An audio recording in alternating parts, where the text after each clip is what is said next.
વિદ્યાર્થી મિત્રો, આજે હવે આપણે ચર્ચા કરીશું ન્યૂટનના ગતિના ત્રીજા નિયમની. તો ન્યૂટનના ગતિનો ત્રીજો નિયમ. તો ન્યૂટનના ગતિનો ત્રીજો નિયમ.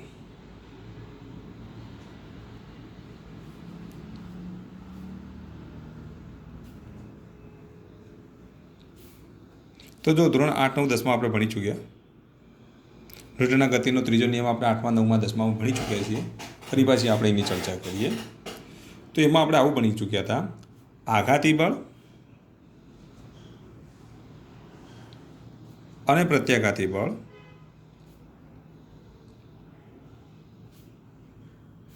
સમાન મૂલ્યના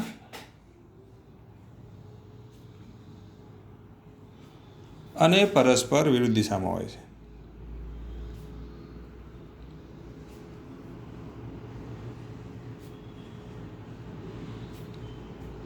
જેટલો આઘાત લાગે એટલો સામે શું લાગતો હોય છે? પ્રત્યાઘાત લાગતો હોય છે. દાખલા તરીકે આ દિવાલ હોય ને, આ દિવાલ છે, અને આ દિવાલ ઉપર તમે આ રીતે બોલને ફેંકો તો આ બોલ વડે દિવાલ ઉપર જેટલો આઘાત લાગે એટલો જ દિવાલ એ આ બોલ ઉપર શું કરે? પ્રત્યાઘાત કરે. તો બોલ વડે દિવાલ ઉપર જે બળ લાગે તેને આપણે આઘાતી બળ કહીશું. તો દિવાલ વડે બોલ ઉપર જે બળ લાગે તેને આપણે શું કહીશું? પ્રત્યાઘાતી બળ કહીશું. ધારો કે તમારા ગાલ પર કોઈ તમાચો મારે ને, તો હાથ વડે ગાલ ઉપર જે બળ લાગે તેને આપણે કયું બળ કહીશું? તો આઘાતી બળ કહીશું. તો ગાલ વડે હાથ ઉપર જે બળ લાગે તેને કયું બળ કહેવાય? તો પ્રત્યાઘાતી બળ કહેવાય. બંનેના મૂલ્યો કેવા હોય? સમાન હોય, દિશા પરસ્પર વિરુદ્ધ હોય છે. તો કોઈ તમારા ગાલ ઉપર તમાચો મારે તો તમારે ગુસ્સે નહીં થવાનું. સામે તમે એટલું પ્રત્યાઘાત લગાડો જ છો, એટલું તમારે યાદ રાખવાનું. બરાબર? તો આઘાતી બળ અને પ્રત્યાઘાતી બળના મૂલ્યો સમાન હોય છે અને દિશાઓ પરસ્પર વિરુદ્ધ હોય છે. ધારો કે તમને એમ કીધું હોય, ધારો કે આ બે બોલ છે, આપણે એક બોલ એ લઈએ અને બીજો બોલ બી લઈએ. જ્યારે આમ ગતિ કરીને જ્યારે બંને એકબીજા સાથે સંઘાત અનુભવે એટલે કે અથડામણ કરે. જ્યારે અથડામણ કરે ત્યારે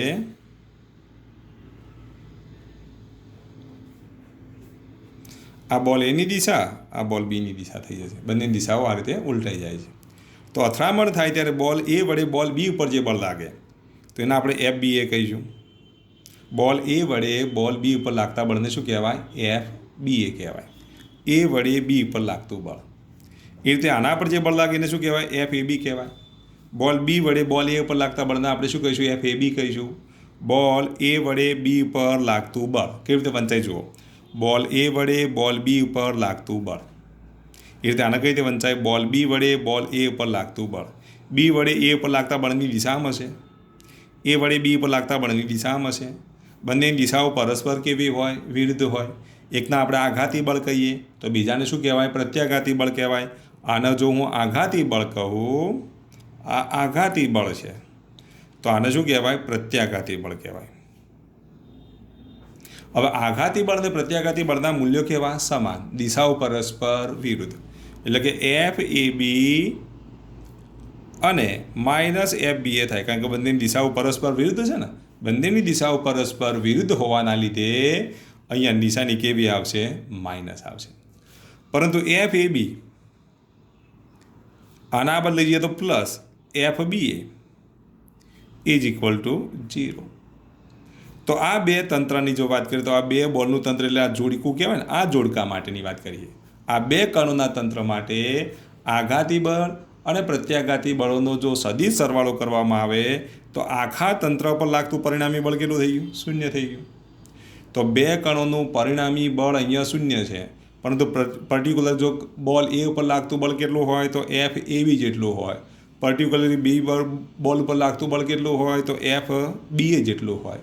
બંનેની દિશાઓ પરસ્પર વિરોધ. આખા તંત્ર પર લાગતું પરિણામી બળ કેટલું થઈ જાય? તો 0 થઈ જાય. હવે બંને બળોના મૂલ્યો જો લઈએ તો આનો મોડ કરીએ તો બંને બળોના મૂલ્યો કેવા હોય? તો FAB અને FBA બંને બળોના મૂલ્યો કેવા હશે? તો સમાન હશે. બંનેની દિશાઓ પરસ્પર વિરુદ્ધ છે, જ્યારે મૂલ્યો કેવા છે? સમાન છે. તો આમ આઘાતી બળ અને પ્રત્યાઘાતી બળોના મૂલ્યો સમાન હોય છે, દિશાઓ પરસ્પર વિરુદ્ધ હોય છે, જેને ન્યૂટનના ગતિનો કયો નિયમ કહેવાય? ત્રીજો નિયમ કહેવાય. બીજો આના પરથી ઓબ્જેક્ટિવ તમારે યાદ રાખવાનું, આઘાતી બળ અને પ્રત્યાઘાતી બળ વચ્ચેની દિશા જો બંને વચ્ચેનો ખૂણો કેટલો થાય? જો આ બાજુ આઘાતી બળ લાગતું હોય તો આ બાજુ પ્રત્યાઘાતી બળ લાગતું હોય તો બંને વચ્ચેનો ખૂણો કેટલો થયો જુઓ, 180 અંશ થયો કે નહીં? તો આઘાતી બળ પૂરક કોણ થાય ને, આખો શું થાય? પૂરક કોણ થાય. તો આઘાતી બળ અને પ્રત્યાઘાતી બળ વચ્ચેનો ખૂણો કેટલો હોય તો આટલું યાદ રાખવાનું, આઘાતી બળ અને પ્રત્યાઘાતી બળ વચ્ચેનો ખૂણો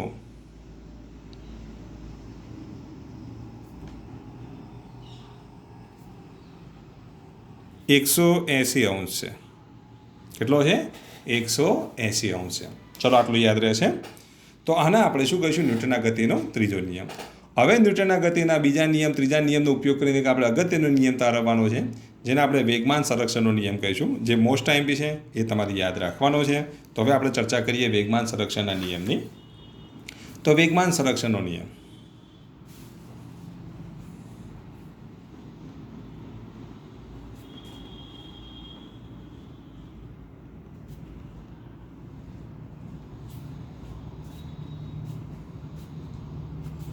તો વેગમાન સંરક્ષણના નિયમ માટે આપણે શું લઈશું? બે કણોનું તંત્ર લઈએ, અથવા તો અલગ કરેલા તંત્રનું આપણે શું અલગ કરેલા કણોનું તંત્ર લેવાનું, અને એ તંત્રમાં જ્યારે આંતરક્રિયા થતું હોય ત્યારે એનું કુલ વેગમાન કેવું રહેતું હોય? અચળ રહેતું હોય. તેને આપણે વેગમાન સંરક્ષણનો નિયમ કહીશું. તો વેગમાન સંરક્ષણનો નિયમ પહેલાં સમજી લઈએ, અને એ સમજવા માટે આપણે એક એક્ઝામ્પલ લઈએ. એ એક્ઝામ્પલ તરીકે આપણે એક ગન લઈએ, બંદૂક લઈએ, રાઇફલ લઈએ. શું લઈએ? આ રાઇફલ છે જુઓ. રાઇફલ ના હોય તો તમારે રાઇફલ સમજી લેવાનો. આ રાઇફલ જ છે, જે હું દોરું એ શું છે? રાઇફલ છે. તો જો આ રાઇફલ અને આ બુલેટ એટલે કે ગોળી. આ ગોળી છે, ગોળી સમજી લેવાનું કે આ ગોળી છે. જો અંદર આ રાઇફલની અંદર આ રીતે ગોળી છે. હવે ગોળી અને રાઇફલ બે અલગ કરેલું તંત્ર કહેવાય, કારણ કે ગોળી એ રાઇફલ સાથે જોડાયેલી ના હોય, બરાબર? એ અલગ હોય, આનાથી અલગ છે. એટલે આ એક કણ કહેવાય. રાઇફલને આપણે એક કણ ગણીએ, ગોળીને આપણે શું કહીએ? બીજું કણ કહીએ. આવું અલગ કરેલા કણોનું તંત્ર છે. હવે આ બે કણો વચ્ચે શું થાય? આંતરક્રિયા થાય. જ્યારે તમે આ રાઇફલનો ગોળો દબાવો ને, જ્યારે તમે રાઇફલનો ગોળો દબાવશો એટલે શું થશે બોલો? આ બંદૂક વડે એટલે કે ગન વડે ગોળી પર બળ લાગે. જ્યારે ગન વડે ગોળી પર બળ લાગે એ બળની દિશામાં છે, બરાબર? તો એ જ વખતે ગોળી વડે ગન ઉપર પણ બળ લાગે એ બળની દિશામાં હોય. શરૂઆતની સ્થિતિ વાત કરીએ તો પ્રારંભિક સ્થિતિ માટેની જો વાત કરીએ તો પ્રારંભિક સ્થિતિ માટે રાઇફલ સ્થિર છે, ગોળી પણ સ્થિર છે. ગોળી સ્થિર, રાઇફલ સ્થિર, રાઇફલની અંદર ગોળી છે, બંને સ્થિર છે. તો આપણે ગોળીનું પ્રારંભિક વેગમાન લઈએ.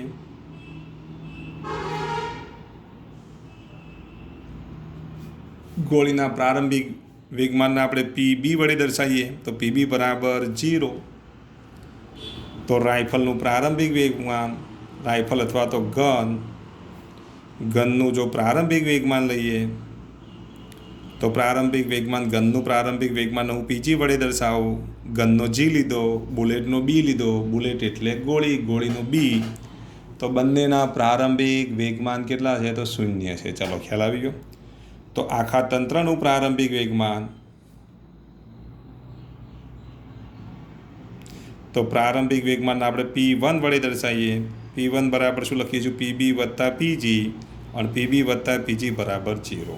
અને આપણે સમીકરણ નંબર 1 આપી દઈએ. તો તંત્રનું પ્રારંભિક વેગમાન કેટલું છે? તો 0 છે. હવે ગોળો દબાવતા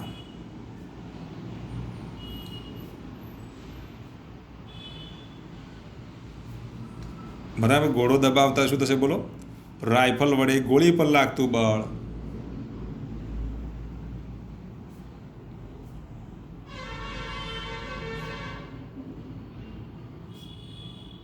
એને હું સદિશ F વડે દર્શાવું. તો ગોળી વડે રાઇફલ ઉપર લાગતું બળ, બોલો શું લખશો? બોલો, ગોળી વડે રાઇફલ ઉપર લાગતું બળ એને -F વડે દર્શાવે. તો જ્યારે બંદૂકમાંથી ગોળી છૂટે ત્યારે રાઇફલ વડે ગોળી પર લાગતું બળ આપણે F લીધું. તો આ ગોળી વડે રાઇફલ પર લાગતું બળ કેટલું છે? -F. અને આના પર આઘાત લગાડે તો આના પર શું લગાડે? પ્રત્યાઘાત લગાડે. તમને ખબર જ છે કે જો જ્યારે બંદૂકમાંથી ગોળી છોડે ને તો પાછળની તરફ ધક્કો લાગતો હોય છે, રિકોઇલ થતું હોય. શું થતું હોય? રિકોઇલ થતું હોય. કેમ રિકોઇલ થાય? તો એનું એક જ કારણ છે, ગોળી એ રાઇફલ ઉપર પણ શું લગાડે છે? બળ લગાડે છે, જેની દિશા ગોળીની વિરુદ્ધ દિશામાં હોય છે. એટલે ધક્કો કઈ બાજુ લાગતો હોય? સોલ્જર જે હોય ને એના શોલ્ડર ઉપર લાગતો હોય છે, બરાબર ને? અને કઈ બાજુ હોય? તો એની પાછળની તરફ હોય, ગોળીની વિરુદ્ધ દિશામાં ગતિ કરે છે. તો આમ ગોળી વડે રાઇફલ વડે ગોળી પર લાગતું બળ આપણે સદિશ F લીધો. તો પછી ગોળી વડે રાઇફલ પર લાગતું બળ કેટલું? તો -F લીધો. બંનેના મૂલ્યો કેવા? સમાન, દિશાઓ પરસ્પર વિરુદ્ધ. આ બંને બળો Δt જેટલા સમયગાળા માટે લાગે છે. આ બંને બળો Δt જેટલા સમયગાળા માટે લાગે છે.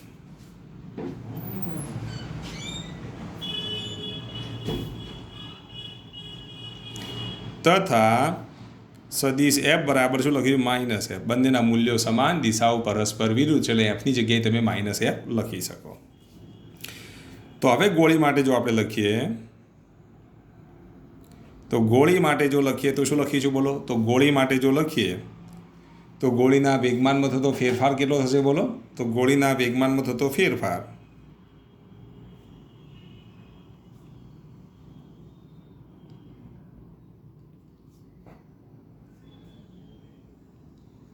તો ગોળીના વેગમાનમાં થતો જો આપણે ફેરફાર લઈએ તો કેટલો થશે?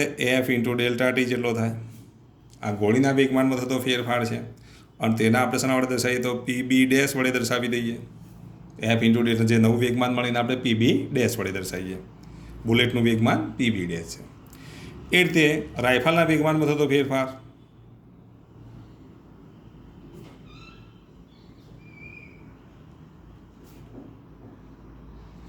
એના આપણે -F × Δt વડે દર્શાવીએ. -F × Δt બરાબર શું લખીશું? બોલો. તો અહીંયા આપણે લખી દઈએ PG'. નવું વેગમાન કેટલું છે? PG'. અંતિમ વેગમાનને આપણે ડેશ વડે દર્શાવીએ. પ્રારંભિક વેગમાનને આપણે ડેશ વગર દર્શાવ્યા છે. તો અંતિમ વેગમાન અલગ પાડવા માટે આપણે ડેશ વડે દર્શાવીએ. પણ F × Δt ની જગ્યાએ તો PB' લખાય. તો અહીંયા આપણે જો લખીએ તો PB', આગળ નિશાની માઇનસ, આગળ નિશાની માઇનસ છે. અહીંયા F × Δt ની જગ્યાએ PB' લખી દઉં. બરાબર શું લખીશું? PG'. હવે આના આપણે આ બાજુ લઈ જઈએ તો PG' વત્તા PB' = 0 થાય ને. આના આ બાજુ લઈ જઈએ તો અહીંયા 0 રહેશે. તો આ તો તંત્રનું કુલ વેગમાન થયું. તો તંત્રનું અંતિમ વેગમાન છે.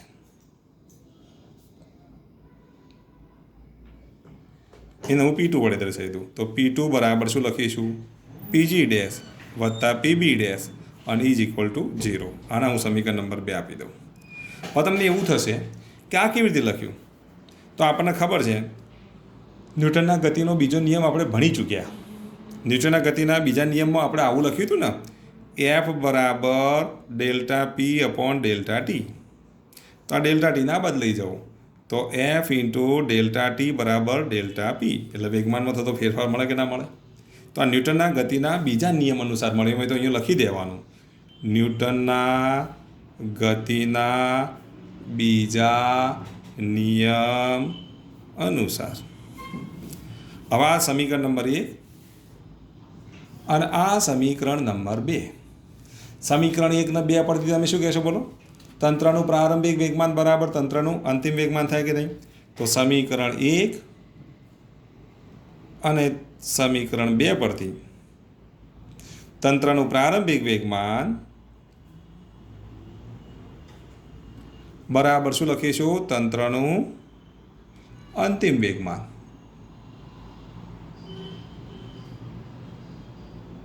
એટલે અલગ કરેલા તંત્રનું વેગમાન કેવું રહ્યું? અચળ રહ્યું. માટે આપણે કહી શકીએ કે અલગ કરેલા તંત્રનું વેગમાન અચળ છે.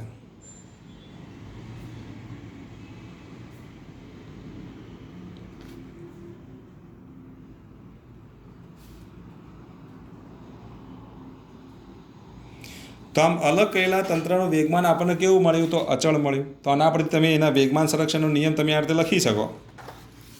તો વેગમાન સંરક્ષણનો નિયમ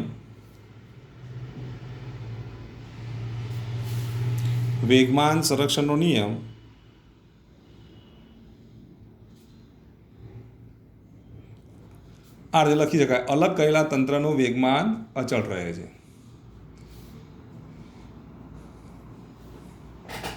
તો આવું લખાય ને, આંતરક્રિયા કરતાં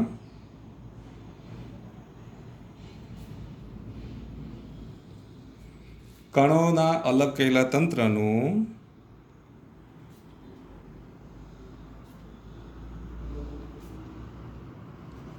વેગમાન અચળ રહે છે, કુલ વેગમાન અચળ રહે છે.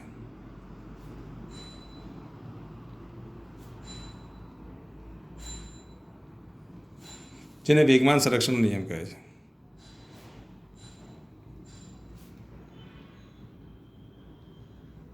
જેને વેગમાન સંરક્ષણનો નિયમ કહે છે. તો આ લખી દેજો આ રીતે, બરાબર. વેગમાન સંરક્ષણનો નિયમ કહે છે. બીજું જો આપણે એક્ઝામ્પલ લેવું હોય, સેકન્ડ એક્ઝામ્પલ, ધારો કે આ બોલ છે એ અને આ બોલ બી છે. બોલ એનું પ્રારંભિક વેગમાન જે છે, બોલ એનું પ્રારંભિક વેગમાન પી એ છે, બોલ બીનું પ્રારંભિક વેગમાન પી બી છે. તો અહીંયા આપણે આવું લખી શકીએ કે આકૃતિમાં દર્શાવ્યા મુજબ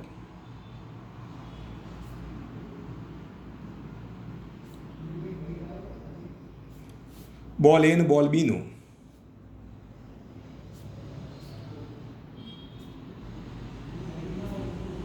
પ્રારંભિક વેગમાન અનુક્રમે પી એ અને પી બી છે. આ બંને વેગમાનની દિશાઓ પરસ્પર કેવી છે? વિરુદ્ધ છે. બંને બોલની અથડામણ બાદ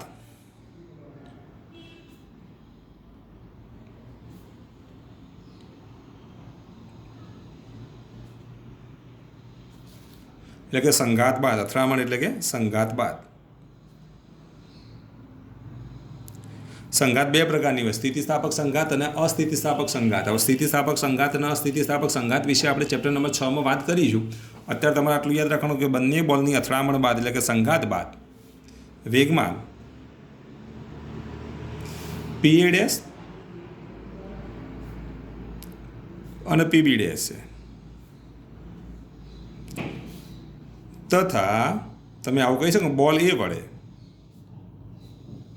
બોલ બી ઉપર લાગતું બળ, સંઘાત થાય છે એટલે બળ લાગે ને, તો એને શું કે બોલ એ વડે બોલ બી ઉપર લાગતા બળને આપણે એફ બી એ કહીશું. એ વડે બી ઉપર લાગતું બળ અને તે બોલ બી વડે બોલ એ ઉપર લાગતું બળ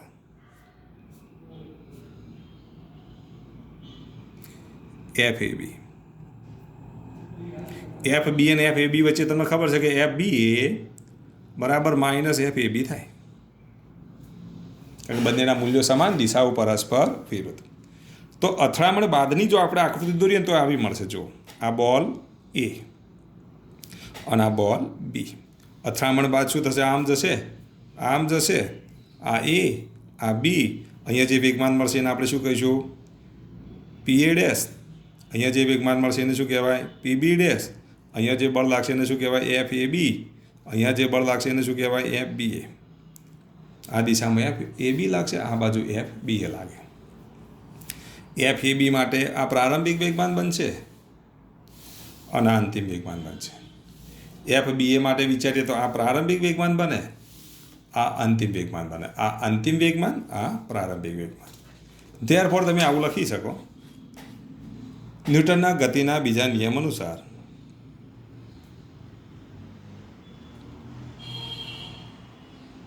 ન્યૂટનના ગતિના બીજા નિયમ અનુસાર શું લખાય? બોલો.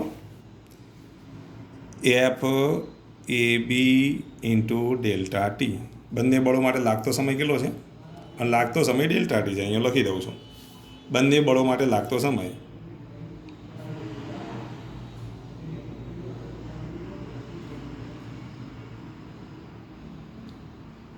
ડેલ્ટા ટી છે.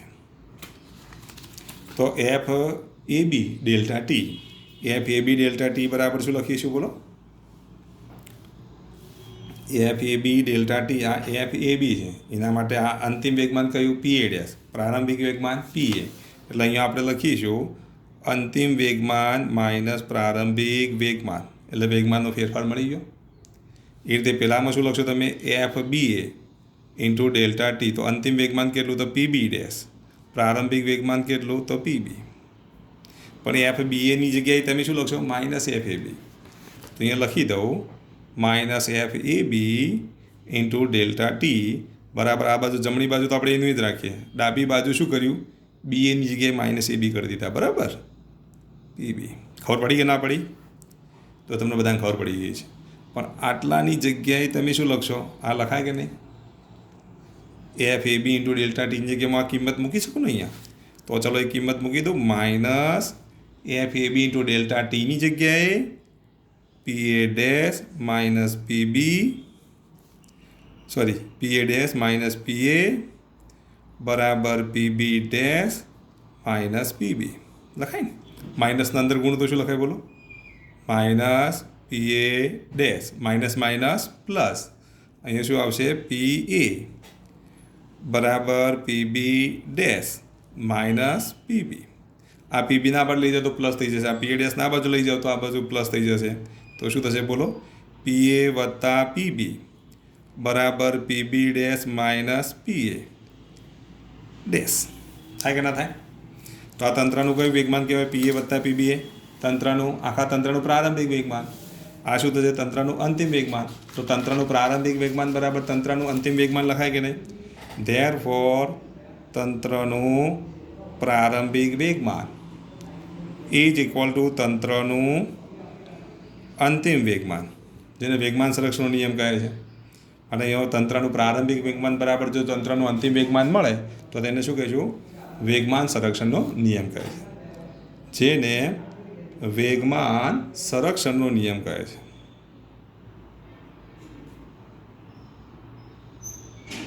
તો આમ તમારે વેગમાન સંરક્ષણનો નિયમ તૈયાર કરી દેવો. ચલો ખ્યાલ આવી ગયો? તો આટલા સુધી આપણે સ્ટોપ કરીએ છીએ. આટલું તમારે પહેલાં પૂરું કરી દેવું.